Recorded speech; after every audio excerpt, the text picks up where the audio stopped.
嗨，大家好，我是坦平叔，今天是2025年3月6号。这一期咱们聊一聊银发经济，聊一聊养老产业。这个银发经济某种程度上关联的就是养老行业。我看有很多人呢对这个养老比较感兴趣。最近正好是两会有这个很多政协委员、什么人大代表也提了很多关于养老、银发经济这个相关的议案或者提案吧，也引起媒体的热议啊。这个全国政协委员、南方科技大学副校长金李，他这名字挺有意思啊，黄金的金，姓李的李，叫金李啊。他说银发经济至少可以提供1亿个就业岗位。这个银发经济很厉害啊，提供1亿个就业岗位。他说希望我们一起来呵护银发经济的发展，不断的提升老年人的福祉，做到老有所养、老有所为、老有所乐。我看的是中国房地产报报道的两会报道。这个南方科技大学副校长金李他说人口老龄化并不代表我们的人口红利正在消失，实际上随着全民教育水平的不断提升和健康状况的改善，老年人也可以继续发光发热。这个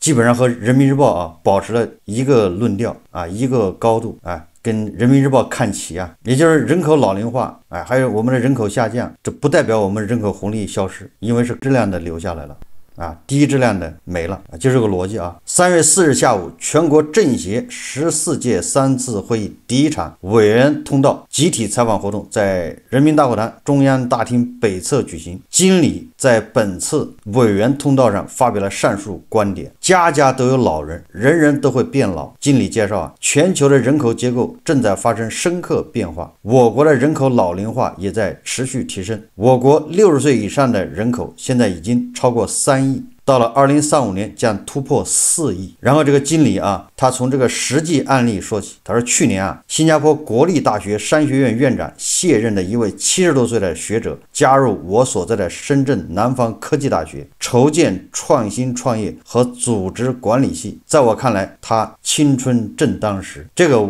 我也有体会我以前跟一些这个新加坡人打过交道，跟他们谈过业务。我接触的几波新加坡人好像年龄都是60以上的他们真的还70岁还在外面谈业务。在我们这都是回家抱孙子养花遛狗跳广场舞的时候，或者是搞人体摄影，结果他们都出来谈业务，谈新加坡的发展，新加坡的产业。这个经理分析说，眼下60到70岁的活力老人群体日益壮大，很多人精力充沛，经验丰富，可以通过建立银发智库、志愿服务等方式，给他们提供更多的发挥余热的机会，挖掘老年人人口红利。这言下之意就是60岁正值当打之年正是闯荡的好时候。60岁还可以再2次腾飞就这意思这个经理他说我今年55岁，身边很多朋友都将退休，我们在一起经常聊到养老的话题，解决这些老百姓对养老的关注点就是银发经济的发力点。经理坦言，我国的老龄需求正在从孙层型向发展型转变，既有对衣食住行的实物需求，也有对健康养老的服务需求，还有休闲娱乐等诗和远方的新需求。这个需求是挺多的你看诗和远方不仅是吃喝基本生存，还有这个健康养老，完了还有诗和远方。问题是一个月加20块钱，这能解决吗？20块钱买张车票，最远能跑到哪儿呢？还诗和远方，20块钱打个车大概能跑5公里，坐地铁能跑得远一点，但那也出不了这个城市对吧？何谈诗和远方呢？这个经理认为银发经济在供需两端都有巨大的空间。到2035年，我国银发经济体量预计可以达到30万亿元左右。保守估计，到2050年，银发经济将至少可以提供1亿个就业岗位。可见，银发经济蕴含巨大的机遇，将为中国经济发展注入新的动能。这个不太好理解因为他没有具体的说这个银发经济怎么提供1亿个岗位，怎么样达到30万亿元的这个产值经济体量。他说银发经济一头连着民生，一头连着产业。经理直言说，近年来围绕着市场化养老、异地养老和普惠养老金融等相关话题，我进行了密集调研，也提了一些建议。我也欣喜地看到，党和国家越来越重视银发经济的发展，明确要事业产业两手抓，一手抓民生急难愁盼，一手抓研发潜力产业。在经理看来，银发经济也是人文经济。讨论银发经济时，本质上在讨论一个关乎文明的温度的命题：我们应该如何优雅的老去？实际上这个不用讨论吧？优雅的老去，也就是优雅的死去啊！你就像那个琼瑶那样就行。琼瑶就是优雅的死去，他死后啊还有巨额财产，对吧？有了巨额财产，你才能优雅的老去，优雅的死去，你才有选择的权利。这个南方科技大学这个副校长说啊，这既包含对生存需求的满足，更包含对精神家园的滋养。无论是生存需求还是精神家园，那这个琼瑶都做到了。银发经济也是关乎未来的青春事业，离不开大家共同参与。经理呼吁啊，希望我们一起来呵护银发经济的发展，不断的提升老年人福祉，做到老有所养、老有所为、老有所乐。整个的这个经理的这个发言啊，他说银发经济这些都没问题，对吧？这个未来啊，提供1亿个就业岗位。但是我总感觉啊，他是整个的发言里面，他这个银发经济啊，恐怕特指胡锡进老师这样的人吧，或者胡锡进老师这样的群体。这胡锡进老师这样才叫银发虽然他头发是黑的啊，但是他应该归类是银发经济。农村的那些农民，他确实把他算进银发经济了没有？就这个经理啊，他算这个数字的时候又算进去了。他说人口老龄化啊在持续提升，我国60岁及以上人口现在已经超过3亿。那这个60岁以上人口3亿里面应该包含农民。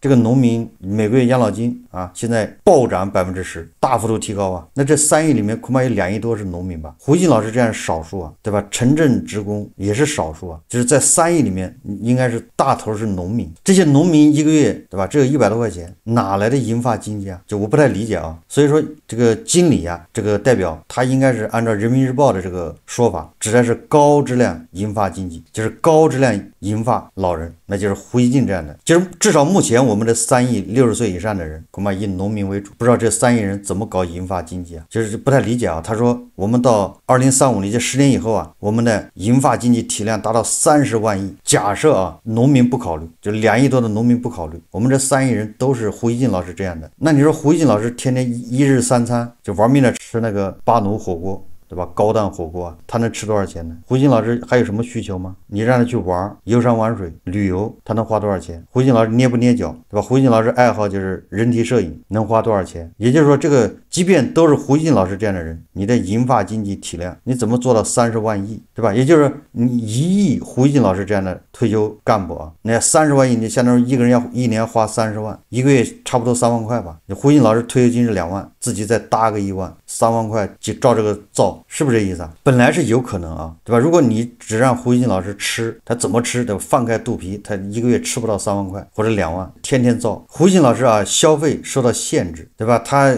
搞人体摄影，怕人举报，说他作风不正，毕竟是老干部啊。胡锡进老师想去买个宅基地，对吧？盖个豪宅，这一下100万就花出去了，甚至200万，结果你不让，他没这机会，就是他想消费不了。还有啊，这1亿个工作岗位怎么创造出来的？也就是有1亿个人要为这个2亿或者3亿这个银发老年人服务，应该这么说吧？或者整个产业，就我在想啊，这些专家他动不动脑子？就是我们有1亿个人在为这些老年人服务，这老年人有3个亿，就4个亿，我们一共才10年以后多少人呢？大概13亿吧，因为人口在下降嘛。合着有1亿人围着3亿老年人转，那就4亿人啊，在搞老年经济、银发经济。那你把小孩去掉，对吧？20岁还在上学的都去掉，正经的成年劳动力还剩多少啊？那谁在发展经济呢？那个人工智能谁发展呢？新能源汽车、无人驾驶、公务员，这人都不够了，所以这是理解不了啊。那专家的意思也可能是，对吧？这个3亿老年人，他是到2023年是4亿老年人。1亿服务的这1亿岗位啊，那很有可能就是说这4亿老年人里面，老年人为老年人服务，提供1亿个就业岗位，让他们自己消化，这也有可能。胡锡进老师为加德老师服务，加德老师给胡锡进老师发工资，胡锡进老师再去消费，这也是个办法。要不然你说年轻人为这4亿老年人服务，对吧？要1亿人，那你国家别的行业不用发展，老年经济它有什么前途呢？对吧？它顶多就是个消费内需，对吧？如果一个国家有1亿人围着老年人转，我想啊，这国家这经济能搞得好吗？但是啊，专家也说了啊，老有所养，老有所为，老有所乐，人都会老去啊，都要面临养老的问题。我们啊，对这个银发经济是人文经济，什么关乎文明的温度和命题，那我们就不能把老年人口啊跟钱，就跟这个经济增长，跟这个 GDP 对吧挂钩。养老是个任务，是个责任。不管怎么养老，不管是以家庭为主的养老，还是这个社会化养老，比如养老院，或者是国家组织的提供的养老服务，哪种养老，你前提都是需要让这些老年人呢先要富起来，不是说富起来吧，至少生活有保障，就是他们的退休金要够。他们都像胡锡进老师那么有钱，显然啊这是不可能的啊，哪怕是胡锡进老师1/3或者1/5，那这样的养老啊才有这个叫可行性。这2天咱们也聊了不少关于养老的，也就是我们现在开始要解决过去遗留的问题，就是存量问题，但是不能产生增量问题，也就是从现在开始要求，对吧？要保障到每一个人，就是让他们每个人都要参与这个社会保障，退休了每个人都有一份退休金，而且这个退休金啊至少可以让他有尊严的活着啊，这就是养老，这是最基本的养老。而这个南方科技大学这个副校长他说的养老，指的是胡锡进老师养老。我想啊，他恐怕说的不是一码事。没有一个国家是靠银发经济、靠养老来发展。我想啊，应该是这样。很多国家对老年人，对吧，非常重视，有温度、有尊严。但是啊，这是任务，对吧？这是责任。没有人把养老当个产业来做。如果一旦把养老当个产业来做，我想跟这个教育和医疗那下场是一样的。我不知道大家同意不同意这个观点？就是你把什么玩意都产业化，你教育已经产业化了，大家满意吗？医疗产业化，大家满意吗？现在养老再产业化，你有什么理由满意呢？有什么理由放心呢？所以我们要抛弃过去那种观点，一说养老就要从中赚钱，就是经济，就是刺激。怪就怪在一方面要刺激老年人花钱，一方面又要限制，对吧？你这不能做，那不能做，这那不能买。这老年人需求本来就少，你再一限制，他还有什么需求呢？所以我觉得说的养老啊，不如脚踏实地，把这个对老年人的最基本的保障做好，对吧？一个月加20块钱，你说他能干啥？一袋盐，一瓶酱油，一瓶醋，差不多就是20块钱。就是在农民养老这块还有巨大的缺口，还有这个欠缺，对吧？那边又提倡挖掘银发经济，这个是不是步子太快了？也就是说，养老里面主要矛盾和次要矛盾还没搞明白。我觉得养老里面主要矛盾就是现在这2亿左右的这个60岁以上的农村老年人，而不是胡锡进这样的人。这胡锡进这样的人不需要你管，对吧？你只要不限制他，他自己会花钱，对吧？胡锡进老师他有自己的诗和远方，他还会玩自驾游。所以我觉得这个专家学者啊，他的提议，你看的目的好像是好的，但是实际上他是自相矛盾的。你只要提到银发经济，提到这个产业，然后你后面说不断提升老年人福祉，老有所养，老有所为，老有所乐，这2个是矛盾的。那一面想从老年人这赚钱，一面也让老年人过得幸福，这叫既要又要，这是做不到的，对吧？这个最好的办法啊，就是把大头啊钱拿出来一点，对吧？给这些老年人多发一点，老年人有了钱，他自然自己就能解决，对吧？还有一部分特殊的解决不了的，那在政府啊，对吧？在托底，这不跟扶贫一样吗？对吧？这是最起码的要求，把这些做到了，再去谈什么银发经济，再谈让胡锡进老师啊这样的人去发挥余热，对吧？让那有能力的，70岁还觉得自己没老的，还能动的，对吧？你愿意干啥你就干吧，你愿意发挥余热，你愿意为社会做贡献你就去。这么多学者，这么多代表，这么多委员，没有一个人